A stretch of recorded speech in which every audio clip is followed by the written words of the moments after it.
मुझे अभी एक विश्वास हुआ है हमारे नए शिक्षा मंत्री के ऊपर, गजेंद्र यादव जी के ऊपर। जी हाँ, गजेंद्र यादव ग्रास रूट से जुड़े हुए व्यक्ति हैं।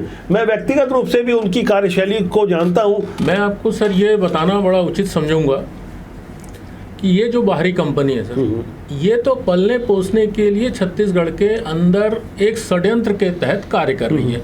इनका मूल काम जो है अपराध करना, वित्तीय अपराध करना, वित्तीय अनियमितता करना, उसके अंदर शामिल रहना। कुल 6-7 बाहरी कंपनियां ही छत्तीसगढ़ के लाखों बच्चों के भविष्य के साथ खिलवाड़ करने का काम कर रही है। टेंडर के लिए जो नियम भी बनाए गए हैं, इतने कड़े नियम बनाए जाते हैं कि छत्तीसगढ़ की स्थानीय कंपनी उसमें भाग नहीं ले सकती। आप तो स्कूलों में पढ़ाते थे, ऐसी कंपनियां आती हो गई, कैसे आप झेलते हो? क्या कोई योग्यता देखते थे आप उनमें?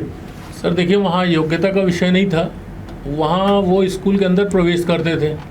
अगर आपने उनसे कुछ ज़्यादा जानकारी ली तो वो तुरंत जिला शिक्षा अधिकारी, विकासखंड शिक्षा अधिकारी या किसी अन्य अधिकारी को फ़ोन लगा देते थे। व्यवस्था पर अगर लगाम होता तो क्या नौशाद खान पिछले 3 साल से वित्तीय लेन देन कर रहा था, क्या हमारे अधिकारियों को पता नहीं था? हमारे अधिकारियों को भी पता था, लेकिन उनका उनके ऊपर संरक्षण था। मैं आपको एक व्यक्तिगत चीज़ और बताऊं सर, ये पैसा तो उसने चोरी किया ही किया, बिना अनुमति के ये विदेश गए।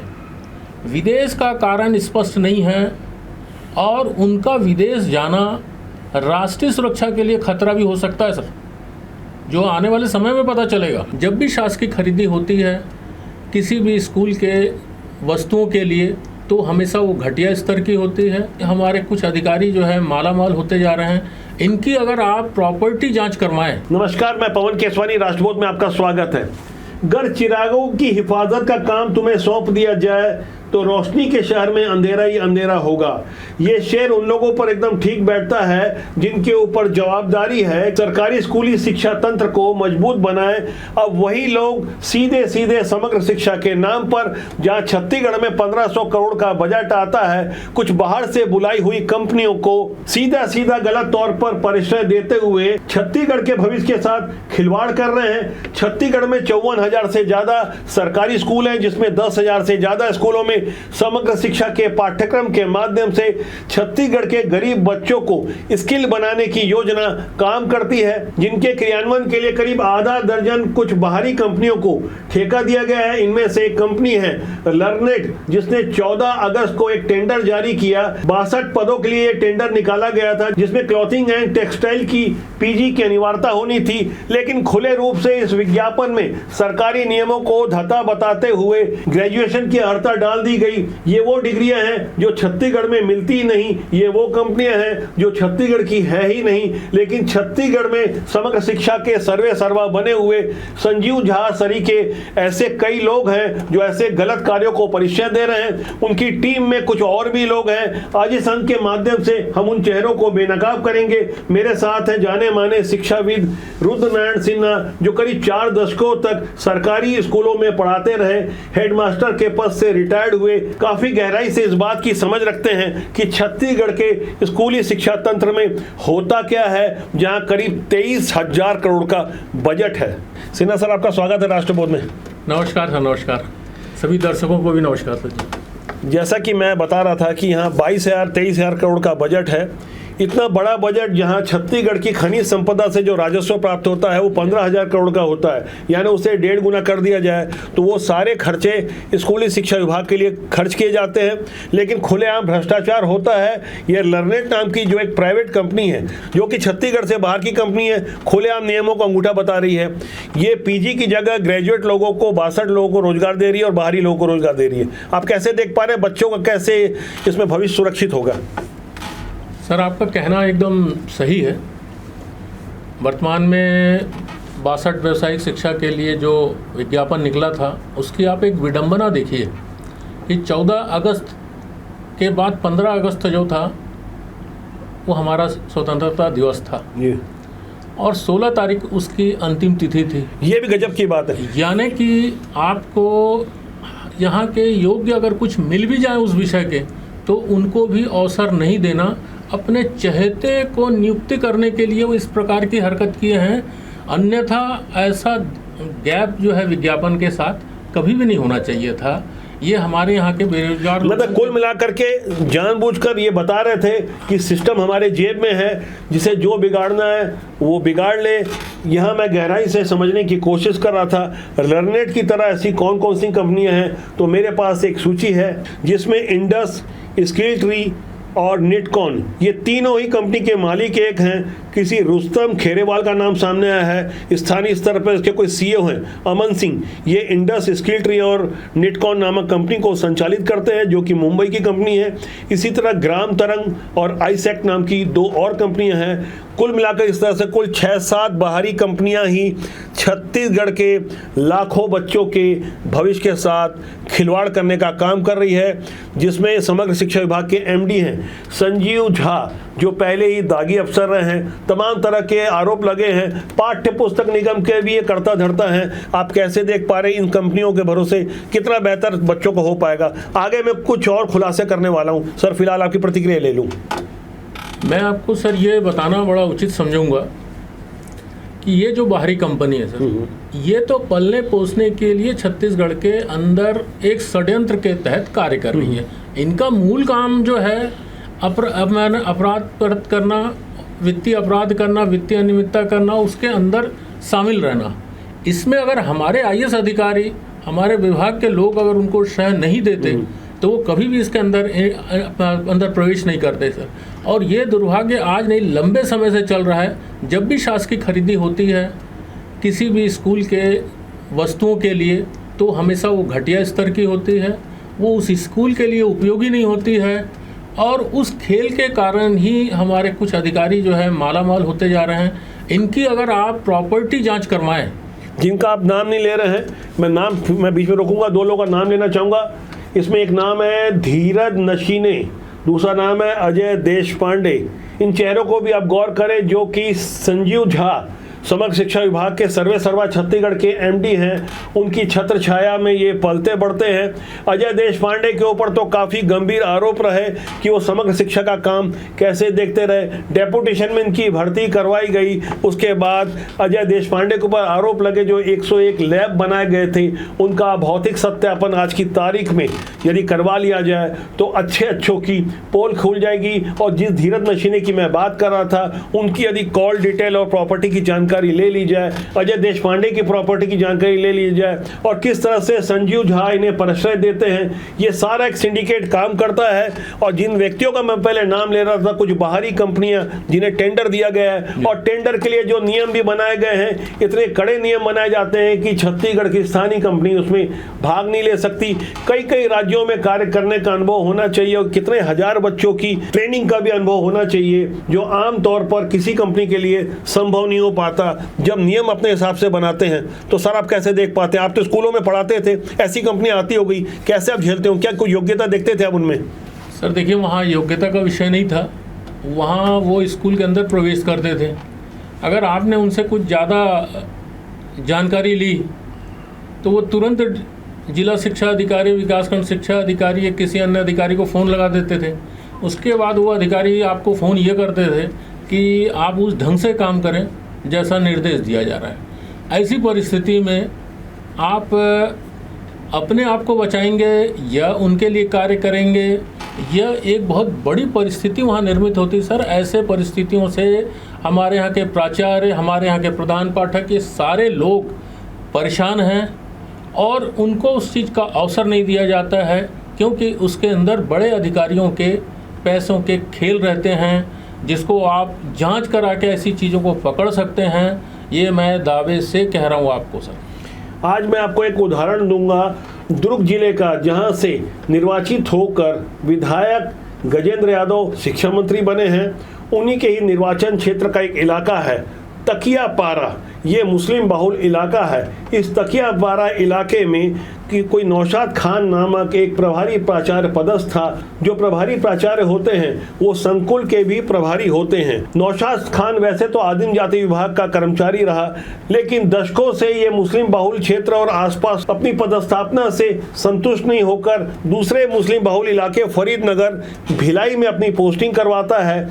लेकिन भिलाई में पोस्टिंग के बाद भी करीब 2 सालों तक वो व्यक्ति तकिया पारा के संकुल केंद्र के बैंक अकाउंट को संचालित करता है, जिसकी शिकायत होने के बाद, जांच होने के बाद खुद नौशाद खान और उसका साथी समन्वयक निजाम, जिसके बारे में जानकारी दे रहा हूं, निजाम और नौशाद खान रंगे हाथों पकड़े जाते हैं। उनके विरुद्ध दोष सिद्ध पाया जाता है, क्योंकि नौशाद और निजाम ने खुद ही जांच समिति को लिख कर दे दिया है कि उनके द्वारा गलत तरीके से अकाउंट आहरित करवाए जा रहे थे। लेकिन अब आपको जानकर हैरानी होगी, यही संकुल केंद्र जो कि समग्र शिक्षा का काम भी देखते हैं, इनको मिलने वाले बजट के पैसे को जब गलत तरीके से आहरित किया गया, रंगे हाथों पकड़े जाने के 1.25 साल बाद भी किसी का भी निलंबन नहीं हो रहा है। जब जिला शिक्षा अधिकारी से आगे कलेक्टर तक बात जाती है और कलेक्टर से भी आगे जब बात कमिश्नर तक जाती है और दुर्ग संभाग के कमिश्नर सत्यनारायण राठौर को भी हस्तक्षेप करना पड़ता है, वो भी पत्र लिखते हैं और जांच के अनुसार करीब 1,83,000 रुपए गबन करने वाले नौशाद और निजामुद्दीन का कुछ नहीं बिगड़ता। सर, आप कैसे देखते हैं इस पूरे खेल को? यही एक भ्रष्टाचार का सबसे बड़ा खेल है। अगर आप देखें, इन भ्रष्टाचारियों पर यदि लगाम होती, व्यवस्था पर अगर लगाम होता, तो क्या नौशाद खान पिछले 3 साल से वित्तीय लेन देन कर रहा था? क्या हमारे अधिकारियों को पता नहीं था? हमारे अधिकारियों को भी पता था, लेकिन उनका उनके ऊपर संरक्षण था। इसके बाद जिला शिक्षा अधिकारी, संयुक्त संचालक और संचालक सचिव, इन्होंने स्कूल शिक्षा विभाग के सचिव को उसको निलंबन कर उसके विरुद्ध विभागीय कार्यवाही की अनुशंसा की। लेकिन आज 3 माह बीत गए, उसके ऊपर कोई कार्रवाई नहीं हुआ। या तो प्रशासन सोया हुआ है, या तो प्रशासन उनके साथ मिला हुआ है इस खेल के अंदर, और या तो शासन यह मन बना लिया कि अब कोई कार्रवाई नहीं करना है। ऐसी परिस्थितियों में भ्रष्टाचारियों का भ्रष्टाचार हमेशा बढ़ता रहेगा और इसका दुष्परिणाम गरीब बच्चों को, जो लेबर के बच्चे हैं, किसान के, जो गरीब किसान के बच्चे हैं, उनको ऐसे लोग हमेशा डसते रहेंगे और हमारे राज्य को बहुत से प्रकार के क्षति होंगी। सर, इस पर राष्ट्रबोध को और इस राज्य के अनेक नागरिकों को जो ऐसे भ्रष्टाचार को पसंद नहीं करते हैं, अपने राज्य को स्वस्थ देखना चाहते हैं, उन्हें इसके अंदर हस्तक्षेप करना होगा और ऐसी चीज़ों पर अंकुश लगाकर समग्र शिक्षा के भ्रष्ट अधिकारी, संभाग के भ्रष्ट अधिकारी, डीएमसी जैसे भ्रष्टाचार अधिकारियों को कार्रवाई करके इन्हें हटाया जाए, सेवा मुक्त किया जाए और अच्छे स्वस्थ सुंदर व्यक्तियों को यहाँ पर पदस्थ किया जाना बहुत न्याय संगत होगा। रुद्रनारायण सिन्हा सर, जिस नौशाद खान के बारे में जानकारी दे और जिन्हें संरक्षण दिया जा रहा है, तो मैं यहाँ स्पष्ट कर दूं, मौजूदा विष्णुदेव साय सरकार जीरो टॉलरेंस की नीति पर कई जगह बहुत बढ़िया काम कर रही है। मौजूदा हालात में खासकर शिक्षा विभाग में जिस तरह से भ्रष्टाचार पहले से चला आ रहा है, उस पर अंकुश लगाना बहुत ज़रूरी है। मैं जिस नौशाद खान की बात कर रहा था, मैं खुद शिकायत करता था। ये शिकायत जब मेरे पास आई तो एक जिम्मेदार नागरिक होने के नाते 4 मार्च 2024 को मैंने शिकायत की थी। शिकायत की एक कॉपी आप साफ तौर पर देख सकते हैं, बाकायदा उसमें तारीख भी आपको नज़र आ रही होगी। और आपको जानकर और भी हैरानी होगी कि जिले के कलेक्टर से भी आगे कमिश्नर सत्यनारायण राठौर ने भी 15 मई 2025 को साफ तौर पर ये पत्र जारी किया था और बाकायदा जिसमें लिखा गया था 1,83,360 रुपए का ये गबन किया गया है। इसके लिए बाकायदा स्पष्टीकरण मांगा जा रहा है। लेकिन नौशाद खान जैसे लोग, जिन्हें शायद राजनीतिक संरक्षण मिलता रहा होगा, वरना कोई और कारण नहीं था कि उनके विरुद्ध कार्रवाई नहीं होती। ऐसे ढेर सारे पत्र हैं, ढेर सारे सबूत हैं। ये बाकायदा पैसों का बंदरबाट कब कब हुआ, किस किस तारीख को गलत तरीके से सरकारी अकाउंट से डबल अकाउंट संचालित करते हुए ये पैसों का आहरण हुआ। चोरी चाहे 1 रुपए की हो, चाहे 1 करोड़ की हो, चाहे कितनी बड़ी हो या कितनी छोटी हो, रंगे हाथों पकड़ी गई है सरकारी चोरी सरकारी कर्मचारी के द्वारा। आप कैसे देख पा रहे हैं? बरसों बरस तक आप खुद सरकारी कर्मचारी रहे हैं, आप प्रधान पाठक रहे हैं, कैसे देख पा रहे हैं? क्यों नहीं कार्रवाई हो रही होगी? क्या लगता है आपको? ये पूरा मैनेज का कार्यक्रम है सर। मैनेज का कार्यक्रम है? मैनेज का कार्यक्रम है। मुझे बताइए, एक छोटे से चोरी के लिए आप तो तुरंत लोगों को निलंबित कर देते हैं, तुरंत कार्रवाई करते हैं। 1,83,000 उन गरीब बच्चों का था जिस पैसों को उसने निकाला था और उस पर कार्रवाई नहीं होना सोचने का विषय है। राज्य बनने के बाद हमने ये सोचा था कि शायद हमारे राज्य के संसाधनों का सही उपयोग होगा और एक स्वस्थ प्रशासन होगा। क्या ये स्वस्थ प्रशासन है? जब उन्होंने गलती स्वीकार कर ली, जांच में गलती प्रमाणित हो चुकी है। ये खुद नौशाद खान ने स्वीकार की थी। ये पत्र जो आप देख पा रहे हैं, ये नौशाद खान के आपको हस्ताक्षर दिख रहे होंगे, और उसके एक साथी नियामुद्दीन जो कि संकुल के समन्वयक थे, उन्होंने भी ये बाकायदा हस्ताक्षर किया है। ये 13 मार्च 2024 को, यानी मेरी शिकायत करने के करीब हफ्ते भर बाद ही जब जांच हुई तो उन्होंने फौरन लिख कर दे दिया था कि उन्होंने गलत किया है। उसके बाद भी कार्रवाई नहीं हो रही है। हाँ जी, वही मैं आपसे कह रहा हूँ सर कि देखिए, आज लगभग 2 साल होने आ रहा था, लगभग 2 साल होने आ रहा। क्या इतने दिन की छूट किसी अपराधी को मिलना चाहिए? सोचने का विषय है। अच्छा, मैं आपको एक व्यक्तिगत चीज़ और बताऊँ सर, ये पैसा तो उसने चोरी किया ही किया, बिना अनुमति के ये विदेश गए। विदेश का कारण स्पष्ट नहीं है, और उनका विदेश जाना राष्ट्रीय सुरक्षा के लिए खतरा भी हो सकता है सर, जो आने वाले समय में पता चलेगा। उनके साथ कोई और भी गया था? जैसे उनके साथ उनकी पत्नी गई थी, जो तकियापारा में व्याख्याता के पद पर क्या नाम पदस्थ है, माहेलका ऐसा कुछ नाम है सर उसका, मैं पूरा क्लियर नहीं बता पाऊंगा। कुछ मिसेस राणा, आप माहेलका राणा ऐसा कुछ नाम है सर, बेबी राणा है ना। जहाँ तक मुझे ध्यान आ रहा है कि पिछले किसी वीडियो में हमने इसकी चर्चा की थी। अब मैं ये नौशाद खान के उदाहरण को इसलिए बार बार मैं प्रस्तुत कर पा रहा हूँ क्योंकि आप एक विसिल ब्लोअर के रूप में, आपके द्वारा जो जानकारियाँ जुटाई गई, जो लगातार शिकायतें की जा रही है सर, जब कार्रवाई नहीं होती है सबूत के बावजूद भी, तो कहीं मनोबल तो टूटता होगा? नहीं सर, यदि मनोबल टूटता तो मैं कभी भी इस कार्य के पीछे नहीं लगता। मेरा उद्देश्य है, मेरे जीवित रहने तक मैं अपने राज्य की सेवा भ्रष्टाचारियों को मुक्त करने तक करता रहूं सर। सर, कार्रवाई नहीं होगी फिर भी कहीं ना कहीं आपके मन में तो आता होगा? मन में आता है, लेकिन सर उसका मतलब ये थोड़ी है कि किसी अपराधी को बख्शा जाए सर, है ना। ये इतनी ईमानदारी, इतनी शिद्दत से यदि आप लगे रहेंगे, लेकिन हर किसी के बस की बात नहीं होती। जब कार्रवाई नहीं होती सबूत के बावजूद भी, और साफ साफ संरक्षण देने की बात सामने आती है, खासकर संजीव झा जो कि MD हैं समग्र शिक्षा में, 1500 करोड़ रुपए हर साल समग्र शिक्षा के लिए मिलते हैं। इसके पहले सर्व शिक्षा अभियान, राष्ट्रीय शिक्षा मिशन, और अब जाकर समग्र शिक्षा का जो प्रोग्राम चल रहा है, 1998 से लेकर करीब 27 साल हो गए। राष्ट्रीय स्तर पर ढेर सारी योजनाएं धरातल पर आती है। सर, आप तो यूनियन से भी जुड़े रहे, शिक्षा यूनियन से, तो आप कैसे लगता रहा कि आपकी यूनियन कहीं कुछ आवाज़ नहीं उठाती कि आपके बीच के लोग तो ये सब करते रहे? नहीं, मेरे बीच के लोग नहीं हैं सर। हमारे लोग तो जो हमारे यूनियन में बड़े अच्छे लोग हैं, हम लोग सभी लोग मिलकर ऐसे चीज़ों की लिखा पढ़ी करते हैं, और हमारे लोग ही जो है के कारण थोड़ा सा अंकुश बना हुआ है। अधिकारियों में थोड़ा सा डर भी है इस बात का कि ये बात कल समाचार पत्रों तक जाएगा, वीडियो तक जाएगा, और उसमें कुछ लगा। लेकिन इसके बावजूद बहुत सारे भ्रष्टाचार चल रहे हैं सर। इसको हमें सबको, समाज के हर वर्ग को मिलकर ही इस चीज़ को अपन लोग दूर कर सकते हैं।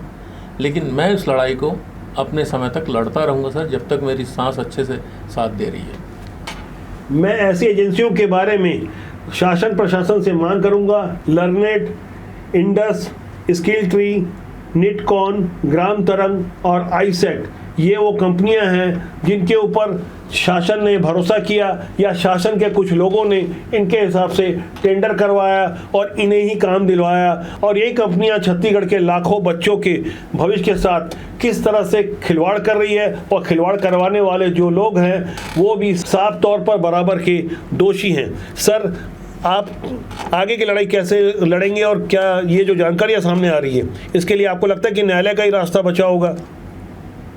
हाँ, मैं आपकी बात से सहमत हूँ सर, लेकिन मुझे अभी एक विश्वास हुआ है हमारे नए शिक्षा मंत्री के ऊपर, गजेंद्र यादव जी के ऊपर। जी हाँ, बिल्कुल। वो हमारे जिले के विधायक हैं और आज शिक्षा विभाग के ही मंत्री हैं।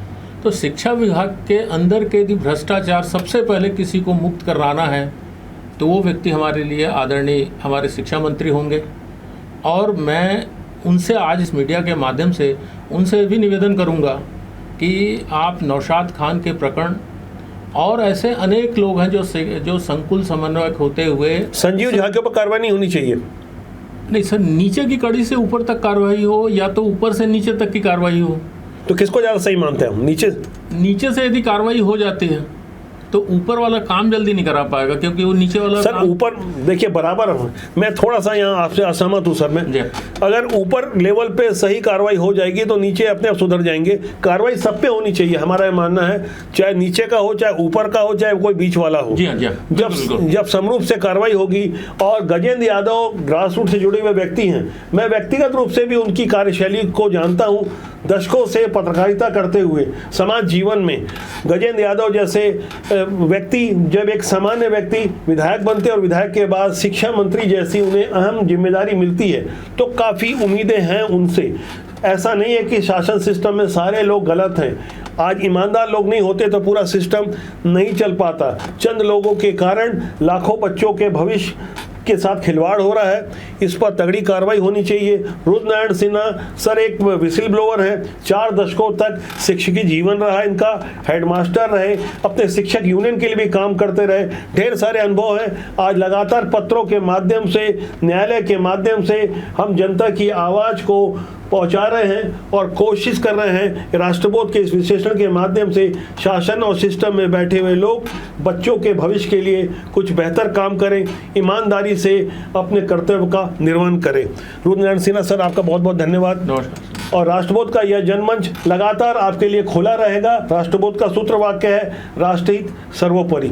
आपसे आग्रह है कि इस बारे में अपनी राय दें और यदि सब्सक्राइब नहीं किया तो चैनल को सब्सक्राइब जरूर कर लें। नमस्कार।